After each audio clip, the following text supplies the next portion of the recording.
It took a while to get to that point where enough was enough. What happened, I came home one night from work spraying for cockroaches. And long story short, I turned on the Discovery Channel.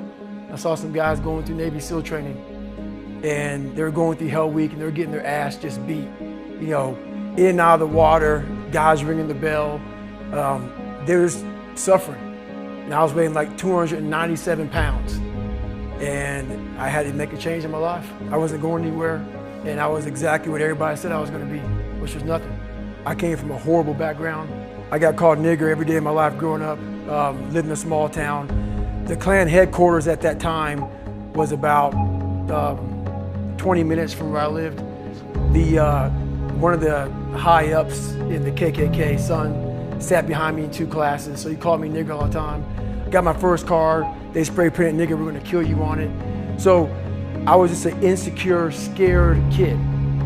And the only way I could find myself was through putting myself through the worst thing possible. One time this person drew a picture of me and said, we're gonna kill you nigger on my Spanish notebook. And I took it to my principal. And my principal said, they spelled nigger Niger. That was the best advice he can give me. So long story short, what I realized was no one was here to help me. And the feeling I had every morning, I started shaving my head when I was 16 years old. And the feeling I had every morning, I looked in the mirror, was horrible. And I didn't want to feel like that anymore. And how I felt was a kid going nowhere, a kid that was scared. And most kids will accept that and look for help. But the best thing that happened to me, no one helped me. No one felt sorry for me. I had to figure out I wasn't going to be a punk kid all my life. So the only way I could turn it around was to suffer. I had to build calluses in my brain the same way I built calluses on my hands. So I broke the Guinness Book of World Records for pull-ups a long time ago, but I failed at it twice. And I did 67,000 pull-ups in trying to break this record. So to do 4,030 pull-ups, I had to do 67,000 for training for that. Wow. And so what I realized is for me to become the man I wanted to become, I saw myself as the weakest person God ever created. But I never blamed God for anything he did to me. So I wanted to change that to be the hardest man ever created. Am I that? I don't know, but you had to have a goal.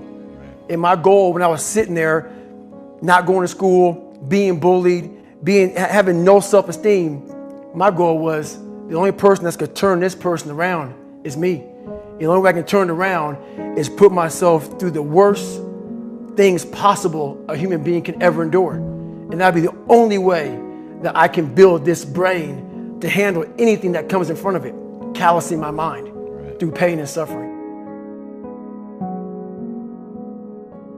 But what I find so interesting is how we, as a species, run from pain, we run from suffering. I firmly believe that you need something that is brutal, is difficult, is hardship. It knocks you off center. It makes you feel bad, because in the process of rebuilding and clawing back from that, climbing up, then you can become something. But unless you've been tested, unless you've gone through the ringer, you've got no hope. So how do you take somebody that you love and force them through that?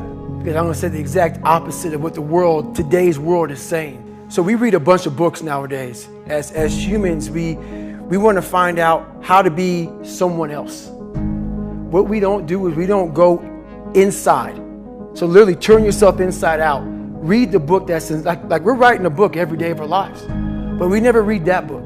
You have to look inside of yourself to see what you really want. What are you passionate about? We use these words and these little phrases of only the strong survive and all this other crap. They're all just fucking words. I get so tired of hearing people just talking. Like right now, someone may think Goggins is just talking. You don't know me. So when I speak from passion, I speak from experience, I speak from suffering. The only way I believe, and this is my experience in life, the only way you're ever going to get to the other side of this journey is you have got to suffer to grow. To grow, you must suffer. And some people will get it and some people won't. But they have to see what their journey is to start their journey. Several people live to be 100 years old, and they have great lives, and they have great kids. Their kids go to college and all sorts of stuff. But somewhere in their life, there was a point where they had a decision to make. They can go left or right on this path. Left was the easy route. Right was the hard route. A lot of people take the easy route.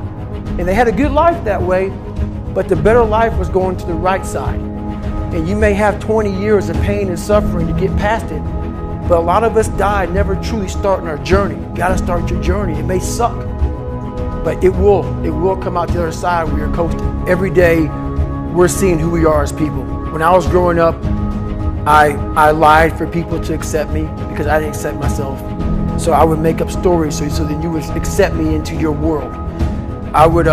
Everything I did was for someone else to like me. It wasn't until I started reading my own book about how pathetic I was as a human being.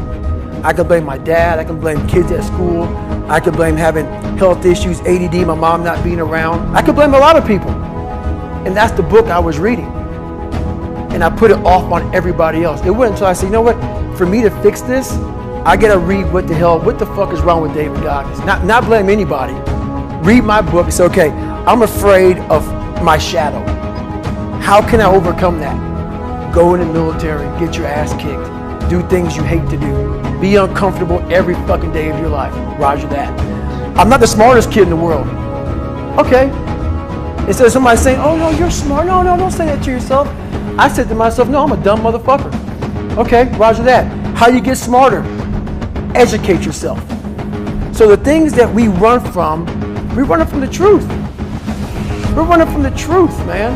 So the only way I became successful was going towards the truth. As painful and as brutal as it is, it changed me. It allowed me to become, in my own right, who I am today. I knew nothing about ultra marathons. I hadn't even run a marathon. I knew nothing about this world.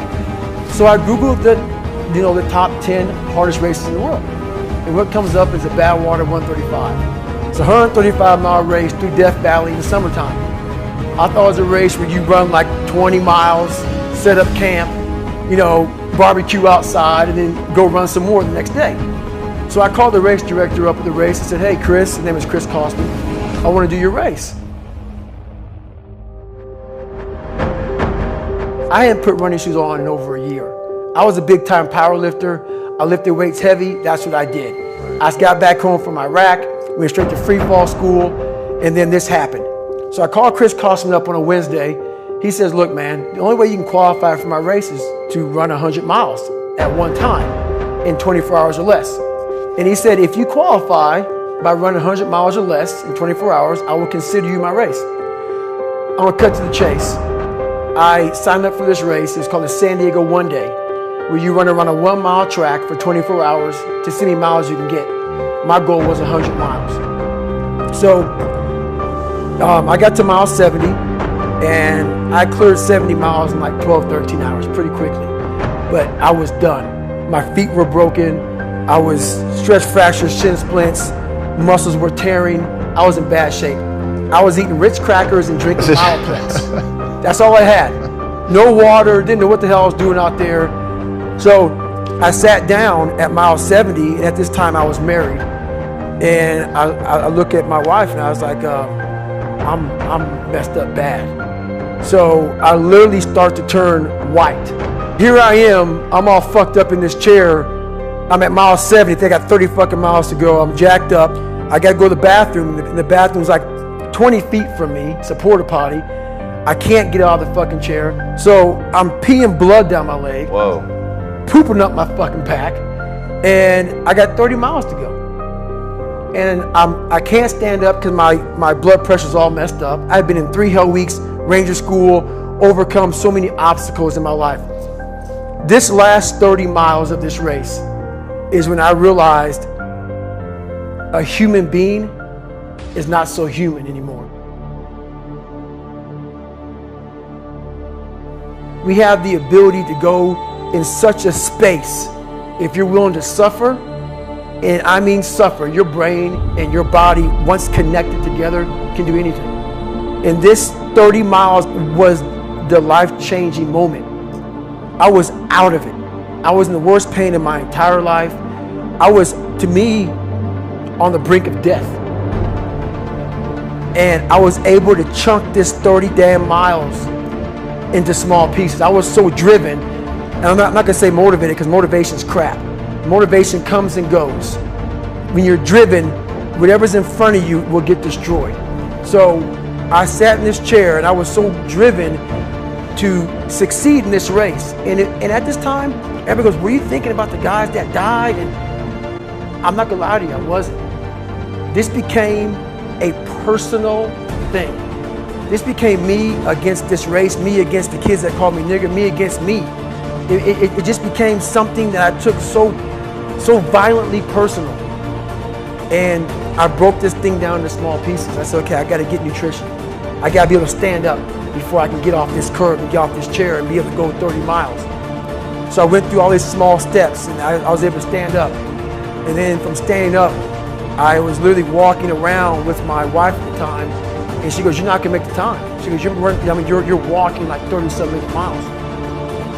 I got to mile 81, and the second she said that I'm not gonna make the time, I ran the last 19 miles, nonstop. I had to put compression tape on my ankle, and I had, so this was years ago, I had literally the size of $50.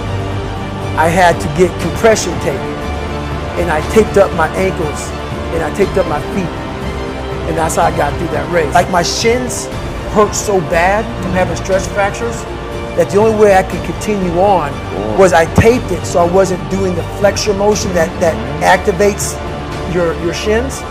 So I taped my ankles and my shins up, and I got that from, because in my third hell week, they weren't gonna let me go back through training anymore. Right.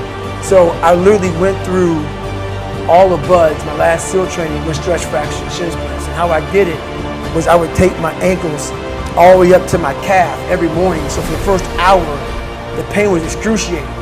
But what happened is my feet would get numb. And I did that every single day for 6 months. People may listen to this and say, this guy is sadistic, he's crazy, No, if you know how I came up, you realize I was just a scared kid that found drive and passion to do something much better than what he thought he was. That's all it is. My biggest advice to give everybody in the world is, like I say, we live in an external world. Everything is you got to see it, touch it, it's external. If you can, for the rest of your life, live inside of yourself, stop listening to people who are calling you fat, gay, transsexual, nigger. Everything that is makes no sense. All these insecure people putting their insecurities on you, you gotta flush it out. You gotta just be whoever the hell God or whatever the hell you believe in. If you believe in nothing but yourself, I don't care what it is. You gotta take everything and throw it away. You have to believe in one thing, and that is yourself. And I'm not saying don't believe in God or what you believe in, but right now, for you to find greatness in yourself, you're not gonna find it by looking in a book or by even hearing me. I may give you the spark, but you've got to go inside yourself to find it. And that means you gotta be quiet. Shut the fuck up, go in a room, stop talking, search your soul, search your mind, search your abilities, and you'll find it. But if you're not looking for it, you won't find it. So you gotta go start your journey.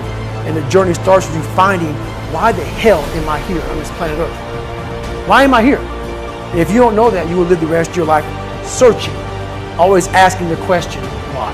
Cookie jar is something that I've made up of all the failures of my life, all the things that I failed and I went back, I failed and I went back, and I finally succeeded. All the things that kicked my ass, I put them all in the cookie jar, because at times of hell, even the hardest men, in times of suffering, what we do is we forget how hard we really are. Because that's what suffering is. Suffering is a test. That's all it is. Suffering is the true test of life. And so that cookie jar travels in my brain. So whenever I get put in a situation where I have poopy pants, the woe is me mentality of, oh my God, life sucks, I take a second, I take the 1 second decision, I step out of my life for 1 second, go in the cookie jar, pull up, oh, motherfucker, you were in 3 hell weeks and finished 2. One of those hell weeks, a guy died because it was so bad. Oh, you are a motherfucking badass. I put it back in the cookie jar, and I remember who the fuck I really am. I'm not the kid that was called nigga. I'm not the scared kid. This is who I am. It's a reminder of who you truly are at the core of yourself. But what I was saying to myself the whole time on that track, and this is what I say to myself: self-talk and visualization are the two keys to my success. I believed for that last 19 miles, I was indestructible. Because I took myself in that chair, crapping up my back, peeing blood down my leg, shin splints, stress fractures. I use all that for motivation versus negativity. I use it for motivation. I said to myself, who on this fucking earth would still be going right now? You are. You are. You gotta be the hardest motherfucker on the planet. Is it true? I don't give a fuck. At that time, it got me to the finish line of that fucking race. I believed it. I believe it today. I believed it enough to where my body said, he's not gonna stop. And I took all the negative things. I need to go to the hospital, this and that. And I used it all. Who the hell could even get out of that chair? You did. Who the hell would even think about taping stress fractures up? You did. All those things I use for motivation. So if you think that I'm some unhappy guy, you're wrong. Having lived the life I've lived and seeing the other side, not being afraid to attack what was in front of me, has made me happy. Say that again. In fact, let me make sure I understood it. Getting to the point where you're not afraid to face the thing on the other side of the door that wants to attack you has made you happy. Right. What the dark side is we all have a cookie jar and we all have a jar of fuck where shit just ain't going right. And in Hell Week, what they do in Hell Week, because this is where I really went to the dark side. What they do in Hell Week is they design Hell Week to find your flaws. And they do a really good job of that. It's 130 hours of continuous training. You may get 2 hours of sleep. And they beat the shit out of you and find everything wrong with your mentality. And then they start Hell Week. And that's the beauty of it. And for me, I'm not some naturally God-given guy. I don't have a great bit of talent in anything. So what got me through horrible times was the dark side. My name is David Goggins. I created Goggins. Goggins is the guy that can take anything you put in front of him. You want to break my motherfucking legs? So be it. I have a way of going to a place like I did in that race where all the pain and suffering that they put on top of me in Hell Week, I will reverse that pain and suffering and I will take your soul. So every instructor that put me through BUD/S, my job, what drove me, was I wanted you to go home that night after you beat the living shit out of me and I smiled in your face. I wanted you to feel worse than I did and you were going home to a nice warm bed with your wife or your kids and a nice meal, and I was still out there in the grip, suffering for another 100 hours. I wanted you to think about me knowing that I'm comfortable being very unfucking comfortable. And I want you to think about when you went through fucking Hell Week, how uncomfortable you were and how bad you wanted to quit, knowing I'm not thinking that fucking way. So the dark side is something that I've designed. It's an evil place I can go that very few things can hurt me. I use the hurt you're trying to put on me, I flip it upside down and use it. You trying to use it for kryptonite? No. It's power pillars for me. I'm using it for strength. I just flip negative into positive. That's all it is. People say, man, you cuss all the fucking time. Why? Well, I hate to say it, the best way for me to get how I feel across, I can't sit here and say, you know what, yeah, I went through Hell Week and man, it was really hard. No, that motherfucker takes your damn soul, rips it inside out, and then they say, now we're going to fucking start. It allows me to express where I was at a point of my life. If I don't give you all of me, why the hell am I here? Why? How will you learn from me people take so much offense to me. You will never learn from people if we always tap dance around the truth by finding the right words so I don't hurt you because you have thin skin. No, tighten up, people. It's okay. Trust me, it's okay. You might be called nigger one day. It's okay. You might be called some Jewish word or some faggot or gay word. It's okay. Let them call you that. What are you going to do now? They don't own your life. How are you going to control that now? How are you going to flip it upside down and say, Roger that, now I'm going to harness this shit and you'll read about me years from now? How? That's the question. How are you going to do that? Thicken your skin. Become more of a human being. Don't be afraid of the reflection in the mirror, because that's all you can be afraid of. Once you overcome the reflection in the mirror, you've done it. The younger generation quits. Not everybody. So I gotta put that. People get their butt hurt. So not everybody. Most of this generation quits the second they get talked to. You did this wrong, or they get yelled at. It's so easy to be great nowadays because everybody else is, most people are weak.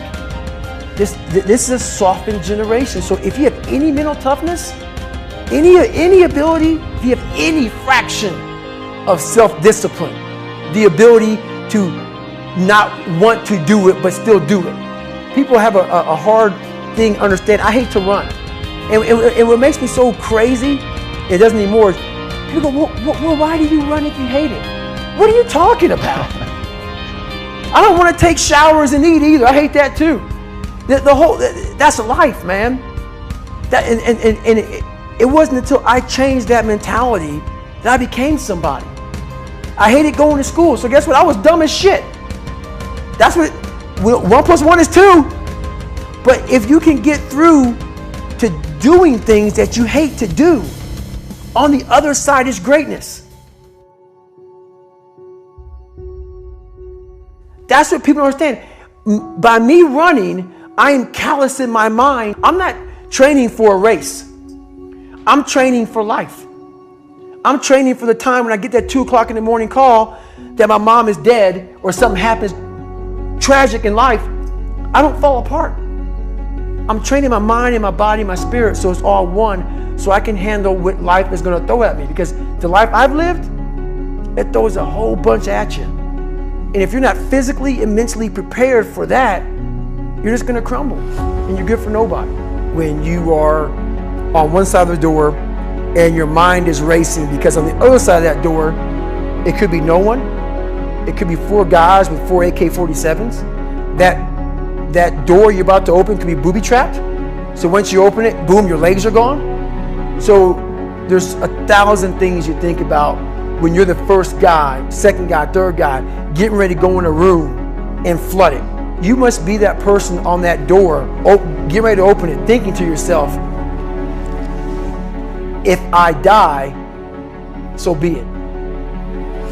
The only way you can go in that door is knowing there's a great chance you're gonna die. I hated jumping out of airplanes. I hated shooting guns.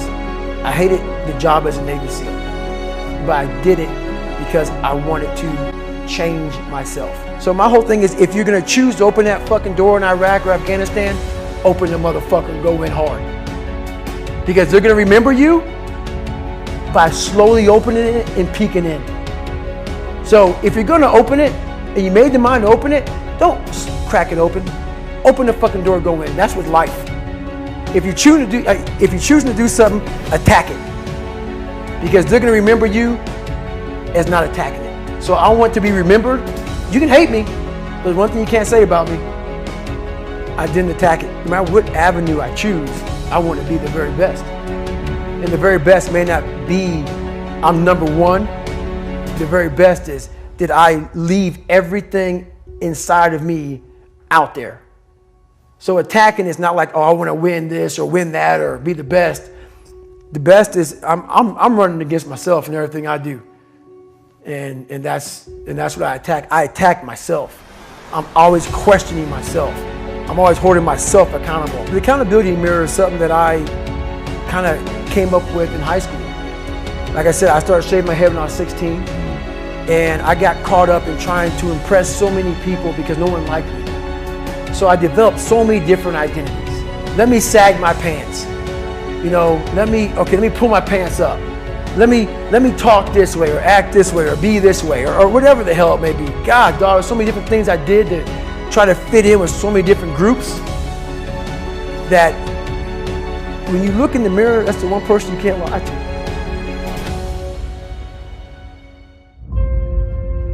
So every morning I would shave my head thinking, God, I would reflect back on some of the lies I may have told somebody or some of the ways I acted I didn't feel comfortable doing. And I did it to impress other normal people. The key word there is normal, everyday people. I was trying to make other people like me. How pathetic is that? So this mirror would always tell me, my reflection would say, God, you are a pathetic man. How does it feel every day to be this way? So I would just start having myself accountable. How did I attack today? How did I attack yesterday? And if I didn't do something I was proud of, I would write down a sticky note and I would fix it. So then my senior year in high school, it was a totally different David Goggins. I wanted to sit the cool guy lunch table, man. I wanted, even though everybody was calling me a nigga all the time, I wanted to try to act like somebody I wasn't so I could fit in. And I sold my soul to the devil, trying to act like, I'm David fucking Goggins. That's who I am. And so I wrote down on a piece of paper, fuck the table, sit by your fucking self. And that's what I did. And guess what happened? My table became a table people started sitting at. One movie I watched all the time was Rocky. Great choice. Rocky 1. And I related to Rocky a lot because of one of the smart guy, just tried real hard. And the one scene that I related a lot of my life to, still to this day, was Rocky 1, round 14. And this is where I got taken souls from. If you look at round 14 of Rocky 1, Apollo is beating the shit out of Rocky. Rocky falls down in this corner. Mickey's saying, stay down, stay down. Rocky doesn't hear a fucking soul. Apollo, after he knocked him down, turns around, hands in the air, like I finally knocked down this animal. Apollo doesn't know it, but Rocky's getting up. Apollo turns around the second Rocky gets up. And Apollo looks at Rocky, and Apollo looks at him with a look of like Rocky just took his soul. Apollo shakes his head, and Rocky has his gloves and he motions towards Apollo. Come on, motherfucker, I'm still here. So the image in my mind of a man was not one that had earrings, saggy his pants. I had this image in my head, and I was going to fulfill that. And I didn't do any trends. I stopped trending. I stopped being this guy who whatever was new, fuck it, that's not what I believe in. I'm doing this. This is what I want to be. This is what I'm going to be. When I was out, I had time to reflect on all I had accomplished. And that was the first time in my life where I sat back and said, wow. Because only I may be telling you some of the story. I know the exact truth of how brutal my life was and how I shouldn't be on this show today. And how the mind and how beautiful it is. So what brings me joy and happiness is knowing how beautiful the mind is. And I'm one of the few people that didn't read about it, didn't experience it through some drug. I got to experience the beauty of true fucking willpower. True, fuck you, I'm gonna fail, I'm gonna fucking fail, I'm gonna fucking fail, I'm gonna fucking fail, and I will succeed. Just me talking about that gives me a feeling I know what I did. And I don't need to travel somewhere or to have this or have that. I have it all here in my mind. The beauty is remembering this young, dumb, what people call nigger, is now where I'm at today. And that is, when you finally get to that point for me, it's forever lasting peace. I could die right now on this show and I'll be happy, man. So That's my happiness, is my reflection on the suffering of my journey, knowing I never quit, nor was I guided by anybody on this earth. I was guided by something much more powerful, and I listened, and I chose the path of most resistance. Talent not required. I don't judge people, I don't criticize you. You want to be a douchebag and be an ass and not love this country, do whatever you want to do? I don't care, man. I fought for this country for you to do you. And I am all about you doing you, because I'm going to fucking do me. And I'm going to do me until I'm fucking dead. Who are you? At the core of your soul. And if he can't answer that question, our conversation's over. Because I can't say shit to him. Right. If you don't know who you are, I can't tell you who you are. Hopefully, I can help people that believe that they're much less than what they truly are.